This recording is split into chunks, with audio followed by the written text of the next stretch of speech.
So Sarah here from Grad Life Canada Immigration, and today I just wanted to chat about the digital nomad. A lot of you will be hearing a lot of people talk about it over the next little while.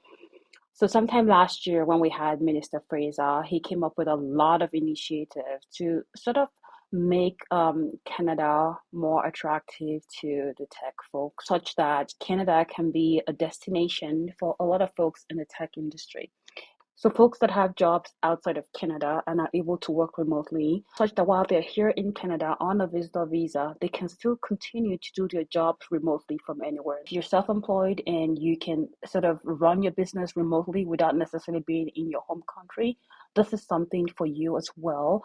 If you're working a remote job and you're not client facing, you have that agreement with your employer, then this is something that you can consider as well.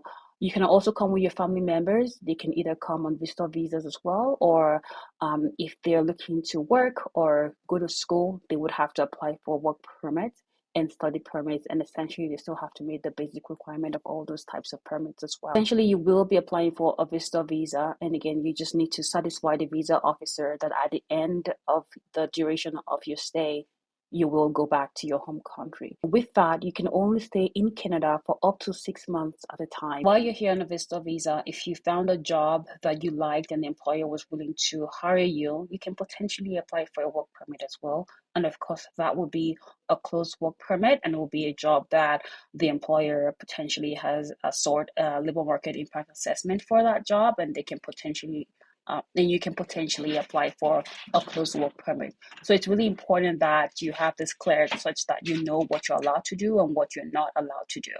I think this is really cool for Canada. A lot of countries have this. You have countries like Norway, Belgium, Malta, Spain, Costa Rica, Ecuador, Malaysia. There are a lot of them with similar programs, and I think that with Canada launching this program, it's really good for Canada. However, I'm still interested in how this is going to work. I know there's a lot of feedback and public opinion about immigration in general.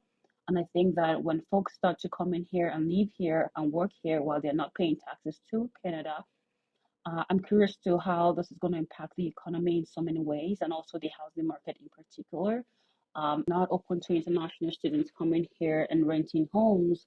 Ultimately, these folks on nomad visas are also going to be renting homes as well, and that's also going to impact the housing shortage. So I'm really curious as to how this is going to pan out in the broader macroeconomic sense. But overall, I think it's a great idea. And if you feel this is something for you and you're interested in knowing more, head to our website, send us an email.